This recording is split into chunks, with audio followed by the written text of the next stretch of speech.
Warm in the day, have a good time. Cool in the night, have a good time. That's what I keep on saying till I lose my mind. Feel like a man in a daydream.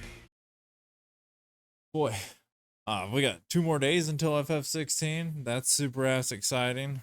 All right, let's get this video I want to watch. This video is a Game Informer video that I missed a while back and I didn't realize. It's 3 weeks old, so ooh. But it's about Koji Fox, and he talks about the lore of the Final Fantasy 16. And for those who don't know who Koji Fox is, he is probably the best translator who probably ever exists. He's such a cool dude, and his work is so goddamn good. He always has so much passion for what he does. It's great. He's also he works on Final Fantasy 14 and 16 and does some other things here and there in Square Enix. The localization director, that's what his other title is. That's what he does. Yeah. But he's also, I knew him back in Final Fantasy 11 days because I played Final Fantasy 11 and Koji Fox was on my first server at the time when I was doing when FF11 initially released in Japan, and I couldn't wait, so I just got the Japanese stuff. So yeah, let's watch this. He breaks down the lore of FF16, and it'd just be cool to see what he says because I enjoy Koji Fox, and it's a video I missed. All right, let's get this going, boys, and watch the Chad that is Koji Fox, Christopher Koji Fox. Is there anything Final Fantasy 14 fans might find 16 where they're like, oh, is that a callback to this, or that reminds me a lot of this? The one thing that I can assure there'll be a lot of are very bad puns in the quest names and achievement names. That is something that I knew from the beginning I wanted to carry over. Yeah, into, Koji likes Final that Fantasy stuff. 16. That's also very like FF11 stuff. 14 as well. He does that a lot, but he did that stuff in 11. I confess I expected more from the old man. Hand over the dominant, and I'll leave you in peace. You would dare to make demands of me. You have this world with the mother crystals, and mother crystals are pretty much everything that this realm revolves around. They are the sources of the ether, and the ether is the source of magic. In a lot of past Final Fantasies, magic is used for battles. In Final Fantasy 16, in the realm of Valisthea, you will have people using crystals to fill up their water jugs. You have crystals that get the fires hot enough to create steel, but they don't have the technology to get those fires even hotter to be able to make steel. But we have steel in the world. How do they do that? Well, they have magic. So why do we need to find a way to make fire hot when we can just use a fire crystal? That's a nice Oh. teach me some time. Because you have these people relying on the magic, they don't learn how to do a lot of stuff, and they rely, in some places, too much on these crystals, which, again, becomes the center pieces in the narrative, where what happens then when the magic starts to run out? Oh, that's hilarious. Okay, first of all, that's a very cool take on the crystals in Final Fantasy, because crystals have always been like a running theme in Final Fantasy, but this is like a metaphor to, like, in my mind, this is like a metaphor to cell phones, especially to someone who doesn't own a cell phone and never has owned a cell phone. Looking at people around me in this world is like, Jesus Christ, just drop the fucking phone, guys, and learn how to do something for yourself sometimes. Fucking people nowadays are way too damn reliant on their goddamn cell phone. They can't even think of a world that they couldn't use their cell phone. It's crazy. They have to have their cell phone to do everything. To me, this reminds me of that. Fucking stupid people. Oh, this is funny as hell. All right, oh, that just got me good. Okay. first thing they think of is, well, we need to go and invade this country and get their crystal because that one's still working. And that creates a lot of that tension there. But ultimately, the mother crystals are dying and the power is running out. And there's going to be a time when the world is going to be faced with this decision. What do we do without the mother crystals? How are we going to be able to survive without them? Creating this kind of story that shows when humanity is put in that type of situation to have to survive without something that they've relied upon for so long, and seeing how certain people react to that. Cool. I like how they're using the crystals.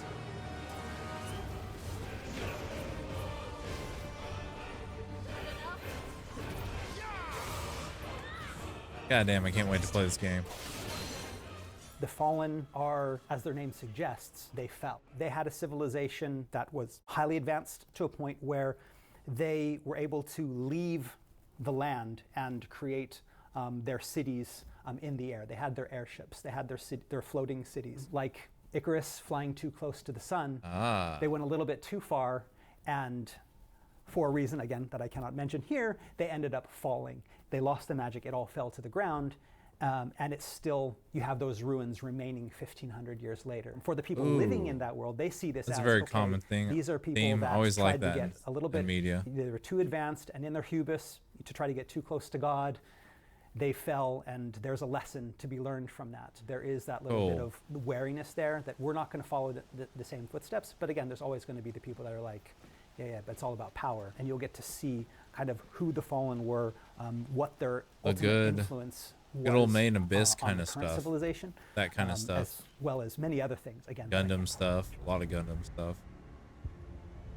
Or at least turn A.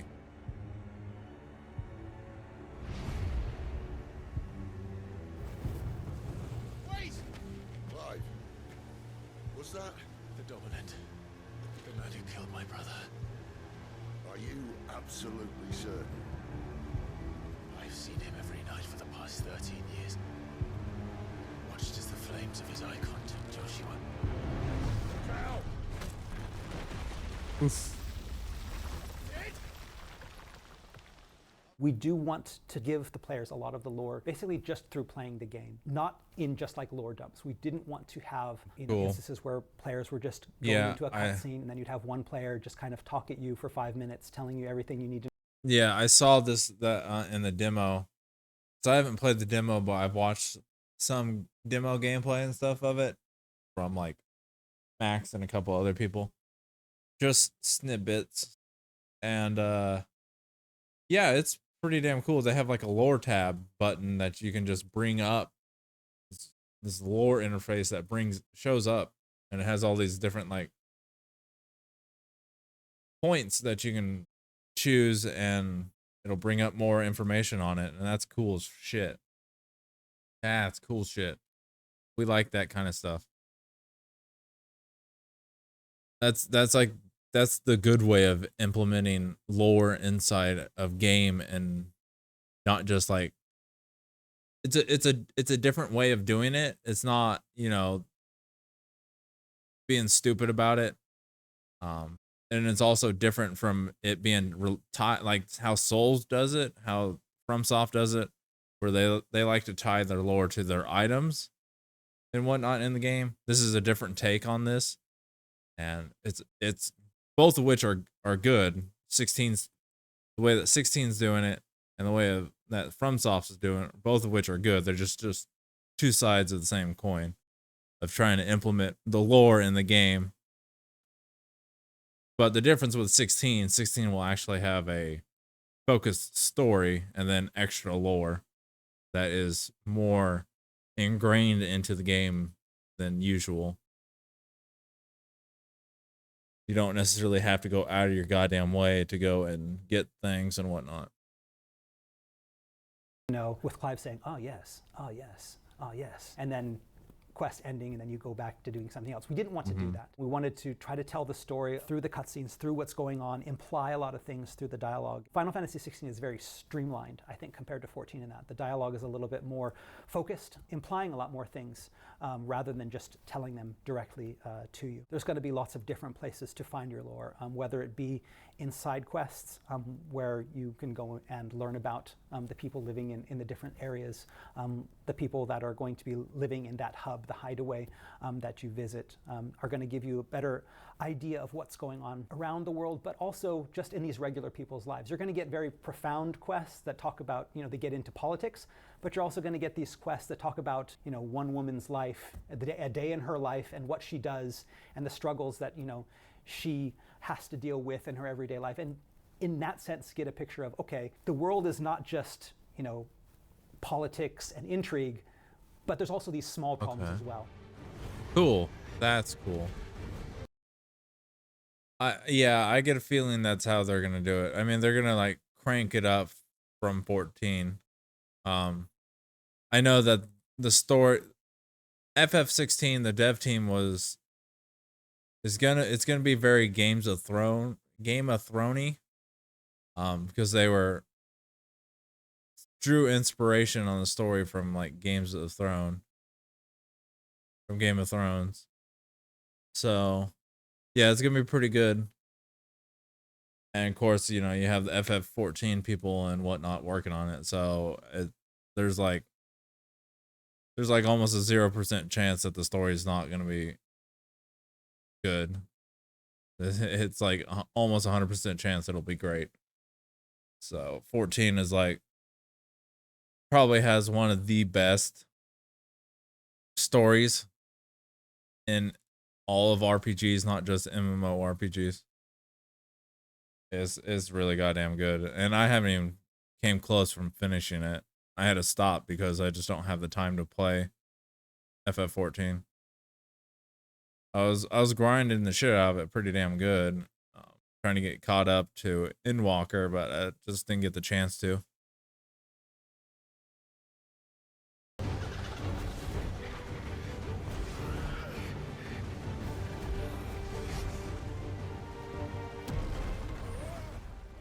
Scale has always been, again, I think that focal point in the narrative, in the story, and in the game in general. Yeah, everything's freaking big in this game. Which is showing great. that difference in size from just one human in a whole continent all the way up to this giant mythical creature, fantastical creature that has the power over an entire continent. But when you look at it, it's looks really, amazing. Again, just a man or a woman that just happens to again turn that big. That man and that woman, that person that embodies the icon, the dominant, how they take that power and how they use it on that grand scale. I like how she retains some familiar moves from FF14 version of Garuda. There are going to be things that you can go around and read. So you'll go into a building and there might be a bookshelf. And every now and then you'll be able to target one of those books and be able to read a page from that book. There are signs in the pubs that you enter that you can find out what's going on in the pubs. There are notes that you pick up. Clive has a reading desk in his chambers in the hideaway, and letters will be delivered to him every now and then, and these will kind of talk a little bit more about what's going on in the world. A lot of times when Clive completes a quest, several days after the quest is over, the person that Clive helped will send a letter to kind of follow up on what happened after the quest was over. Oh, it's super lit, bro. A lot of lore super is lit. given AA are on. Like help text, item help. Definitely gonna be doing like a help, all lore those run little for this text game blurbs. too. But that was fun, being able to go in there and try to Try to not get, just like, say, okay, it's a bronze 100% sword, get it's a all sword the made of lore bronze, shit. but talk about this sword. This sword is used by soldiers in this army, and they use these cheap materials because two more these days. reasons, and Two they more have to import goddamn this days, from this Aaron. place. All this bloody running. After them. Whew. I know that a lot of times help text is just something that people just kind of skip over because it's just stating the obvious. I didn't want the help text to state the obvious. I wanted them to be a part of the lore as well. Sometimes we have like quotes from. See, this is why Koji Fox is like the best fucking translator to ever exist. He understands every single aspect about his job and what a translator should be doing. And also not just translating, but also game development, even though he's not technically a game developer. But because he's played so much freaking games, like FF11 back in the day, like 14. He knows what would be good to be in this game, what I should do to translate this. What do I want things in this game to say? And I don't want them to be just something the player will skip over. I want them to be interesting for those who won't skip over them. And even if some people do skip over them, like most people will anyways, he still wants shit to be good. He doesn't want it to be just throwaway explanation text. In this case, he wants it to be something that ties into the lore, that's kind of hints at the lore, as well as trying to explain what's going on. And that's why Koji Fox a fucking Chad. He's so goddamn cool. Square has like yeah, Square has a golden goose.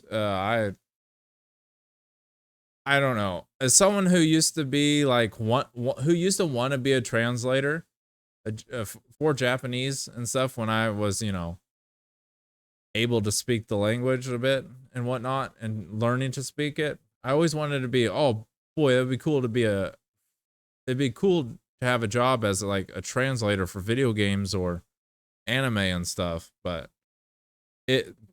that shit is that's a hard ass job. But I always looked up to Koji Fox at this time because this was Final Fantasy 11 time, and so early 2000s, mid 2000s. I don't know. Just this is another aspect of what is going to make Final Fantasy 16 great. Is all this lore and stuff that Koji Fox is writing and translating and everything.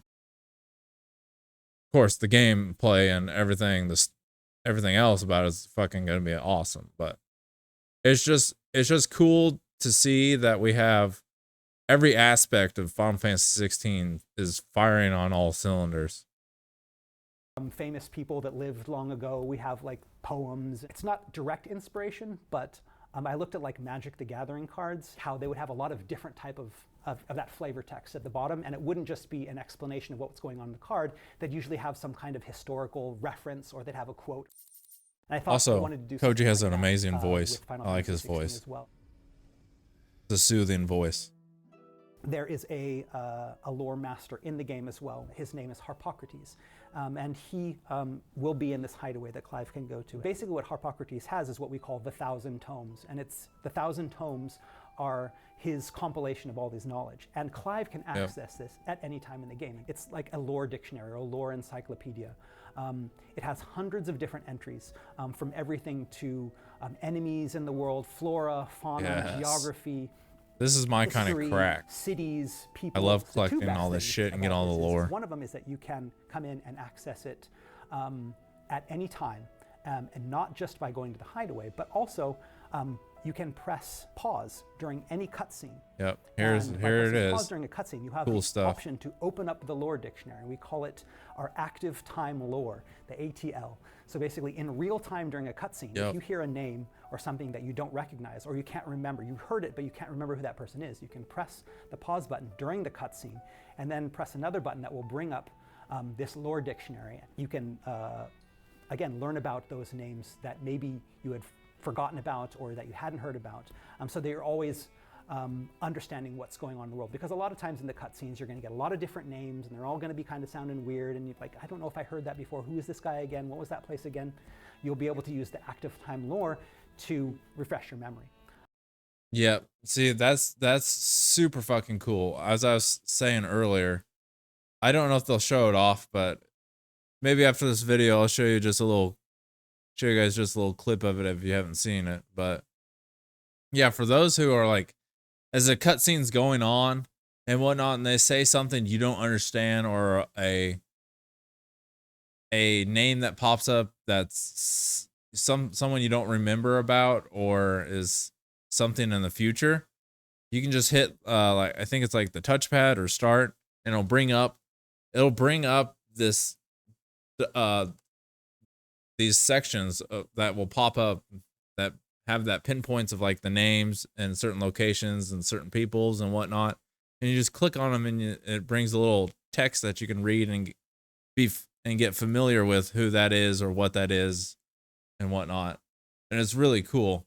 And it's like very seamless in the cutscene. The cutscene will pause, but it's not like jarring. It's super cool. So that means there's no fucking excuse for Thomas not to know what the hell is going on in the story. That's what that means. Thomas will not have an excuse to be like, "Oh, I'm confused." Dude, just fucking hit that and then you'll understand what's going on if you don't remember his shit. It'll be funny. Thomas will somehow still find a way to be confused as to what's going on. But yep. The other thing that is great about this Harpocrates lore dictionary and Thousand Tomes is that it updates itself throughout the game. So the entry that you have on, say, Rosaria is going to be different early in the game than it is later in the game. As things happen in Rosaria, that entry will be updated, and then you can see all the past entries and how that's cool. things have updated as well. But that's cool that like he said, it does keep updating. I forgot about that. So like as like stuff progresses, the story progresses, and that lore tab will pop up and it'll just keep updating, like if you need a refresh as to what's going on. So that's cool. So it won't just be like the same entry different on in the game, like different points in the game.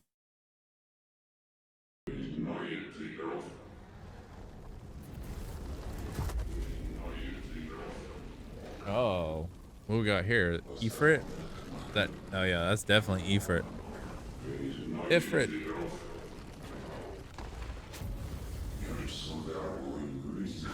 God, Ifrit looks so cool in this version. Yeah. This version of Ifrit looks so damn cool. In the past has mentioned things like Godzilla, you mentioned like Ultraman, Kamen Rider. You done? Shut the door. All of those tokusatsu type of things. For the game in general, I would think that a lot of those. I'm just saying when you're done, shut the door. A lot of that in the cutscenes as well. Things are very kind of in your face.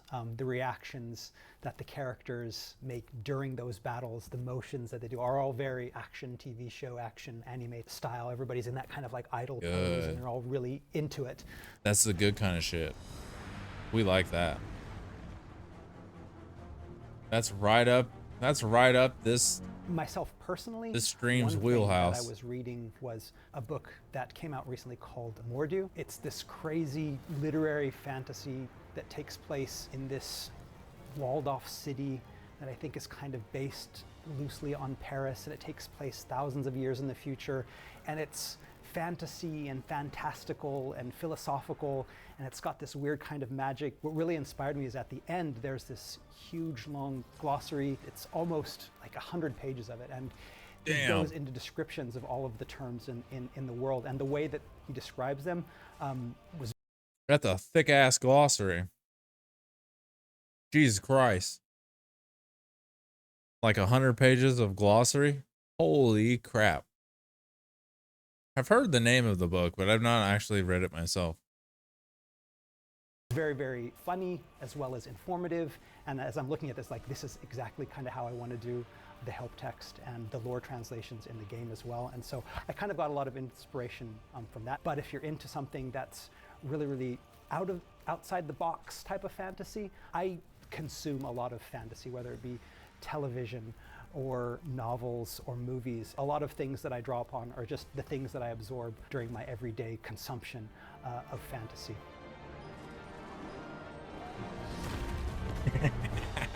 Fuck you, Garuda.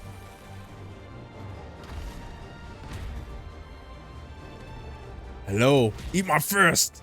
Ugh. In the end, we're not creating a sequel to Final Fantasy XIV. We're creating something completely new. I think a lot of Final Fantasy XVI's development happened because of the things we learned on Final Fantasy XIV. So we know that we're going to be doing things that's very obvious, that maybe go against the expectations of the 14 team. There is that kind of worry that some of the stuff we're going to be doing is like, well, that's not the game I wanted. I really like 14. Why are you going away from that? On the other hand, And fuck those Final people. Fantasy XIV's community is like one of the greatest, gaming communities in the world. I think they're so supportive of each other, and they're Can so be. supportive of the development team. And I think that is because Yoshida-san, since his joining the team, has fostered this. It's a kind pretty of, good community. communication, this relationship with the fans, where God. he's going to be open with them. He's going to tell Damn, them that fight looks so everything that's cool. going on.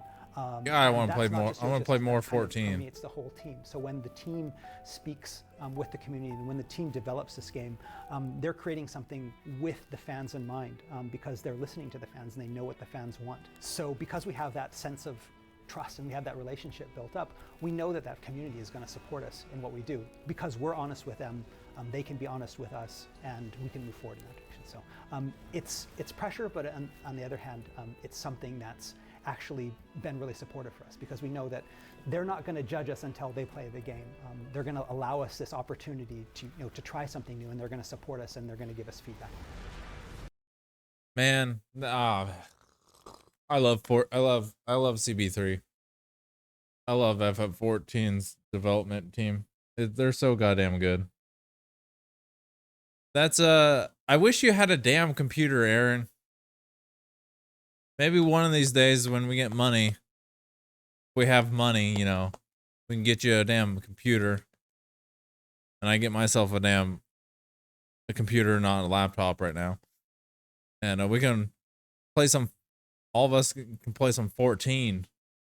FF14. It's a fun ass MMO. We can run squads and whatnot in the deep dungeons and shit. That'd be dope. That'd be cool as hell. Fuck. You, me, my brother, and Thomas, and whatnot. That'd be dope.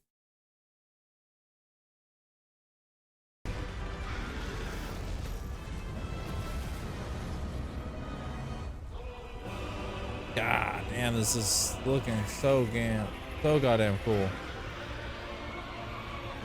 Yeah, eat shit. Roast that chicken lady. Again, the effort put into Chicken this, lady. Is really going to pay off, and I think that the trailers that players have seen, and what they're going to end up seeing in the end game, that end product that we have, I think it's really, really great because we put so much work into it. Cool. Yo, dope. Yo, dude, ZANE here. Hit the subscribe and or the like if you enjoyed the video. Put a thumbs down if you guys disliked the video so I know to do better in the future. If you guys enjoyed or hated the video, comment down below. And that's the dandy way to live. And I'll catch you guys in the next one.